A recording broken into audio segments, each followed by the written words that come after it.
All right, so boom, TikTok, the app where most of us go to waste time, laugh at some videos, or even find new products to buy, is turning into a breeding ground for scandals. The latest one, a TikTok shop influencer getting exposed for return fraud. Yeah, you heard that right.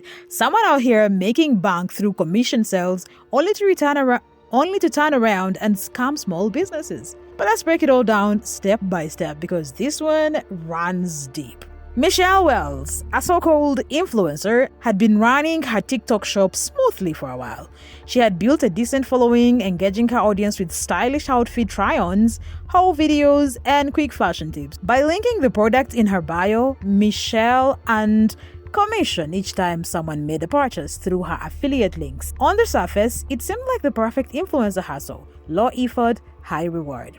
She gained credibility with her followers, appearing to genuinely love and recommend the clothes she showcased. At first, it seemed like Michelle was just another savvy content creator making use of TikTok's ever-growing e-commerce opportunities. Her videos were aesthetically pleasing, featuring trendy outfits, well-lit backgrounds, and upbeat music to encourage impulse purchases. She made sure to interact with her followers, answering questions about fit, quality, and sizing, further cementing trust. The engagement on her posts was high, and she played into the algorithm well, ensuring her content reached a wider audience. It says let them misunderstand you, judge you, gossip about you. Never doubt you're worthy, your beauty.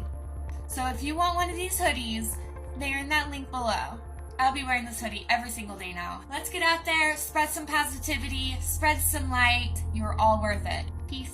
Her reputation as a reliable source for affordable and stylish fashion was growing, and brands started reaching out for collaborations. With free clothes, paid sponsorships, and an increasing commission stream, Michelle was seemingly living the dream. However, the reality behind her polished content was far from ethical. As her popularity grew, so did her greed, and Michelle saw an opportunity to exploit the system for personal gain. What started as minor oversights and bending the rules soon evolved into a calculated scheme. Here's where things take a turn. Michelle started playing dirty. At first, it seemed like just another order.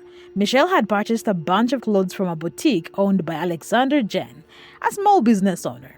But instead of keeping the clothes, Michelle initiated a return, getting a full refund. Here's the catch though. What she sent back wasn't the same items she originally bought. Nope. Instead, she returned completely different, low-quality, worn-out pieces, basically scamming the boutique out of its money and its products. Now, at first, Alexander thought that was just a mistake. Maybe Michelle mixed up the returns. Maybe she accidentally sent back the wrong package. But then, Alexander started piecing things together.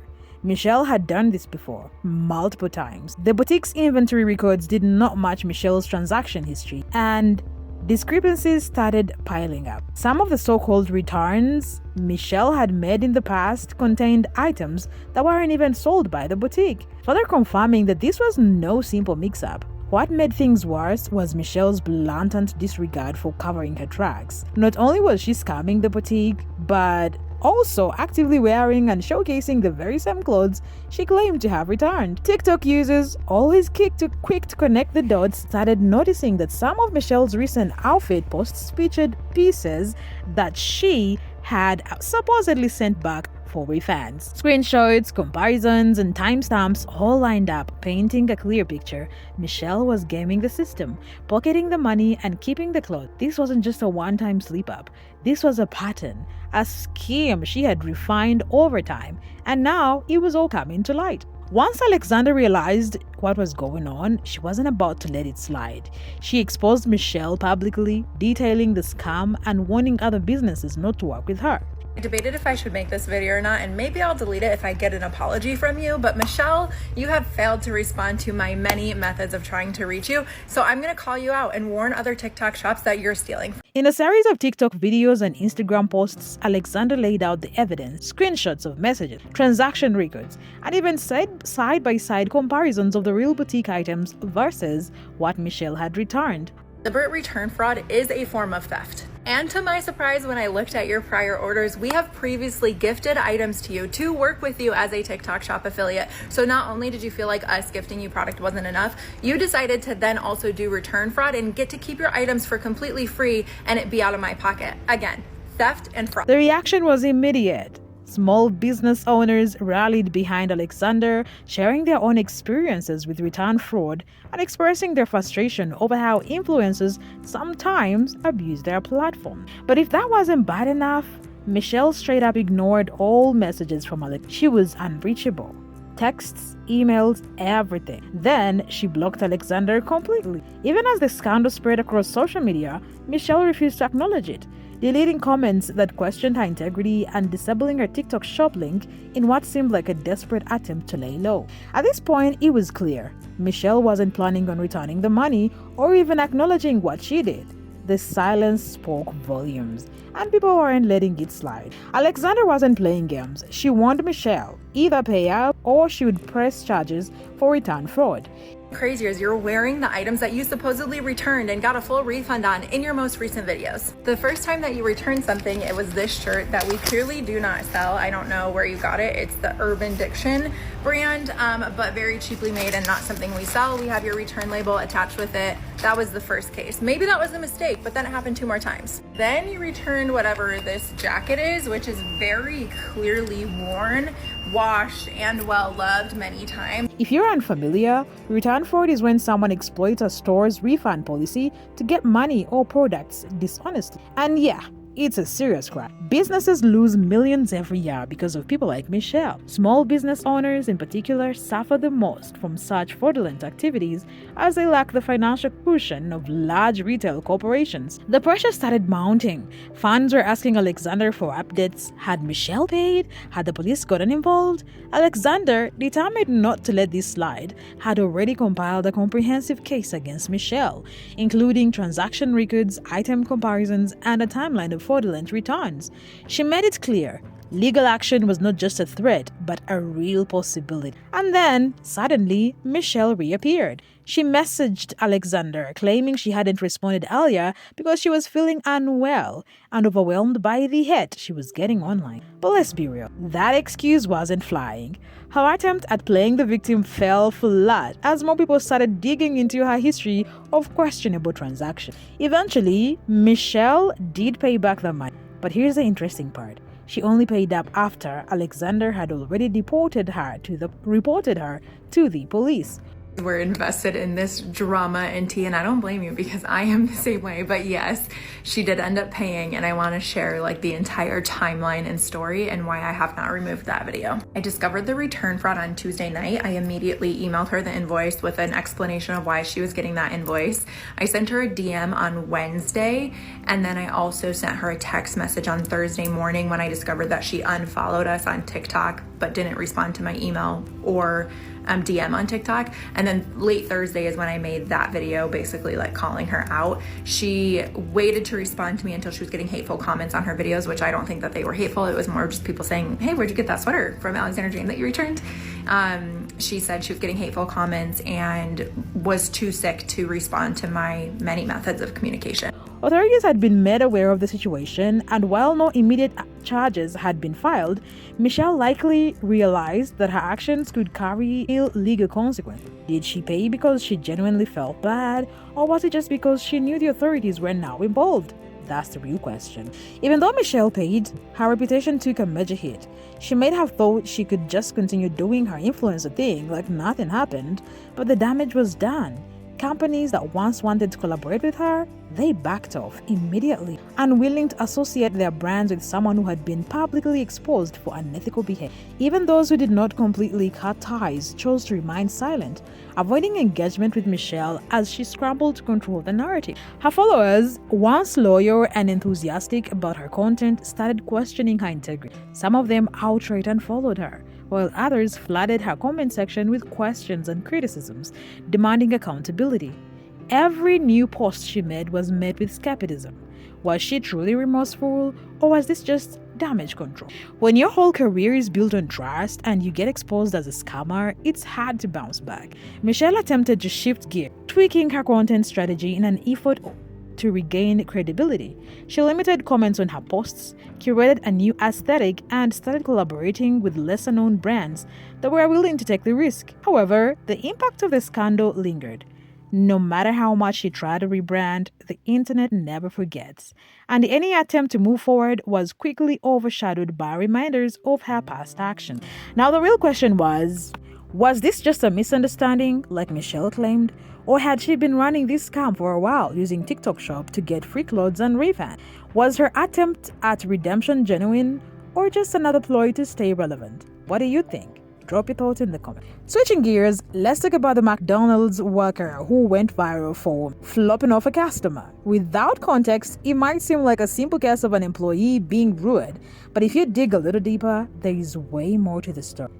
This incident quickly became one of those viral moments that divided the internet into two camps. On one side, people were outraged, calling it an example of terrible customer service. On the other, fast food workers and their supporters saw it as a justified response to customer entitlement. But before we jump to conclusions, let's break down exactly what happened and why this story resonated so much with the online audience. From the moment the video hit TikTok, it sparked debates on social media about the treatment of service workers, the expectations placed on them, and the rising culture of exposing employees for entertainment. Was this just another case of an overworked employee reaching their limit, or was it a complete failure of professionalism? Either way, it put a spotlight on an ongoing discussion about the realities of working in the fast food industry. A video surfaced of a McDonald's drive-thru employee nicknamed McDiva by the internet, flipping off a customer and sticking her tongue out before shutting the window. Now, before you go thinking this was just another case of bad customer service, let's rewind. The customer had pulled up to the drive-thru at 7:30 p.m., but the restaurant had already closed, despite the posted hours saying they would be open till 8 p.m. The customer was confused and frustrated, repeatedly asking the employees why they closed early. At first, she was just met with silence. Then, another employee, presumably the manager, came to the window but did not offer much of an explanation. At this point, the customer was getting more frustrated, trying to get answers, and that's when McDiva stepped in, shut the window, flipped up the camera, and walked away like she had just won a championship. Why did you close down at 7:30 when it says 8? 7:30. But your sign says 8. If you shut the door and lock it, shut the door. So give me the number to your corporate office. See, I told you she doesn't understand what you're saying. Oh, really? That's funny. She understands me just fine.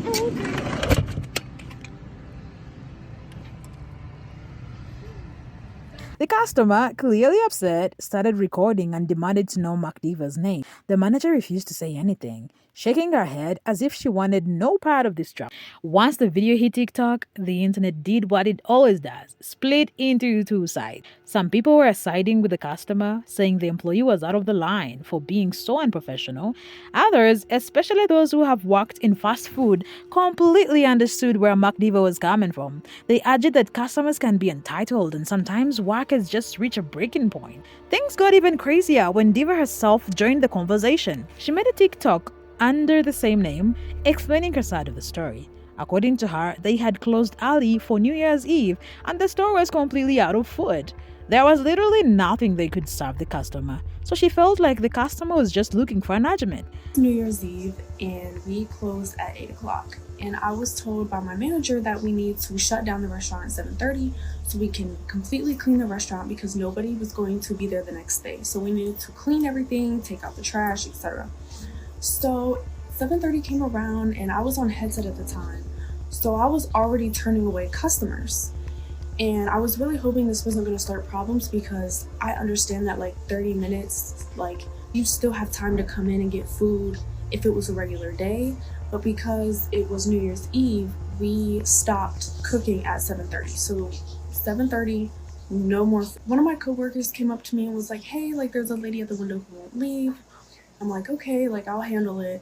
And this was before she started recording. I had one over there and I opened the window and she was like, how come the sign says 8 o'clock but you guys are closed? I had a mobile order, blah blah blah. Mind you, at this time it's like 7:45, and I'm like, look, I'm so sorry, like we don't have any more food. We shut down at 7:30 so we can clean and go home. And she just kept repeating herself, and she was like, I don't understand, the sign says 8, it's only 7:30, I had a mobile order, blah blah blah. And I'm like, okay, well, you can go in the app and cancel it and you'll get your refund. Like, we don't have food left, I can't make you food, that's not in my job description.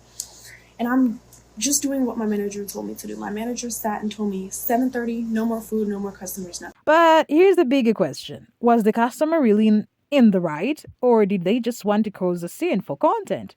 The fact that they went back to record everything a second time makes you wonder. Was this about getting food, or was it about going viral?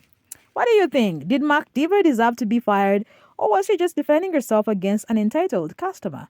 Let me know in the comments.